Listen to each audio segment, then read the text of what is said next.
Liars, Cheats, and Honest Men. October 5, 2020 by Anna von Reitz. Honest men admit painful truths. They don't bother to lie about anything, no matter what it is. They are liable unto themselves to confess the truth, and they know it. So, they just take it on the snout, admit their sins, confess, and let it all hang out. They do this, because they know that, 1. Lies always come out of the closet eventually, and, 2. The truth is already known. The truth is known to them and known to God, and it's only a matter of time until it is known to everyone else. That's why they don't bother to evade the truth, it isn't practical to do so. Honest men are aware that there is a time delay between many of our actions and their effects. The lie you tell today and its evils, whatever they are, may not bear fruit today or tomorrow, next year or even 10 years from now, but lies will always yield their harvest. Just like rain falls. Just like carrot seeds result in carrots. Honest men also know the source of all lies, the spirit of falsehood, Satan. So why let such a demon enter into one's thoughts and mouth and mind? A lie is like a poisoned sweet roll.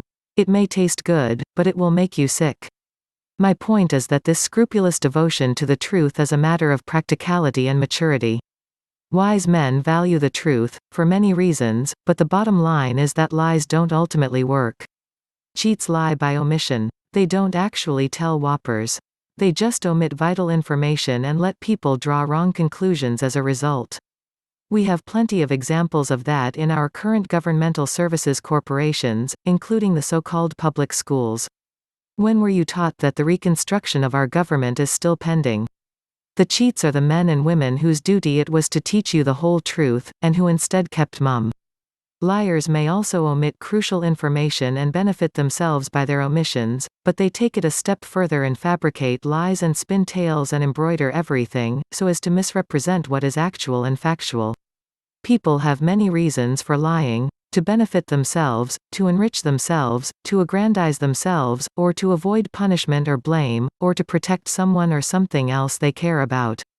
The Democratic political party has been built on lies since its founding, the most pernicious of which is that they are for the little guy, and are friends of the Negroes.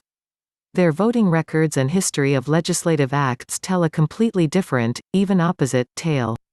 From an objective standpoint, from someone who doesn't participate in the political party circus, actually and factually, the Democrats have made a cult of lying to people in this country and have done so for decades. Lately, they've even taken to lying about their political affiliations, and are running for office as independents and as Republicans.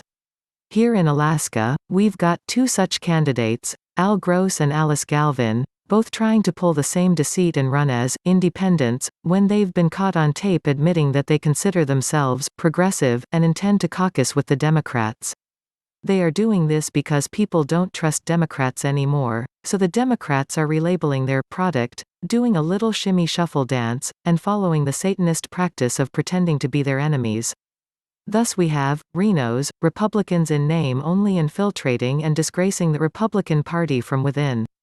These are people like Lisa Murkowski, a Democrat from the Chicago Daily Klan, pretending to be Republicans, and seeking to redefine the Republican Party to a point wherein there is literally no choice at all and only one party with two labels exists. These people lie for fun. They lie for sport. They lie for the sheer sake of lying, apparently because they find it so pleasurable and rewarding. They lie and even forget that they are lying. They get to the point where they believe their own bunk. They become delusional. It starts to surprise them when the rain doesn't fall up. And of course, it never occurs to them that other people know that they are lying. They somehow think that their spin doctoring is occurring in a vacuum and that nobody can see what they are doing. So, like Joe Biden, they stand with both hands in the cookie jar, chocolate smears on their mouths, saying, "I didn't take any chocolate chip cookies." Despite their age, men like Joe Biden are immature. They've lied all their lives and gotten away with it.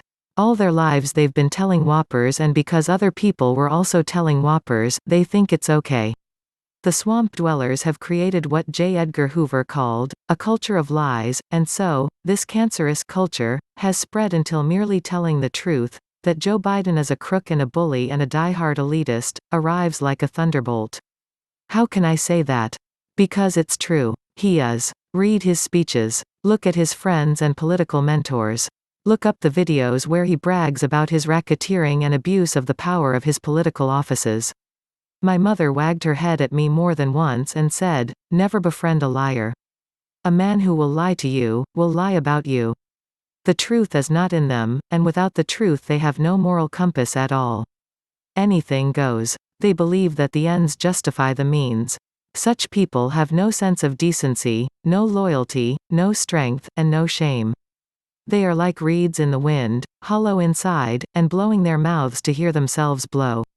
Links to Anna's articles and resources can be found in the video description box. Thank you for subscribing, liking and sharing.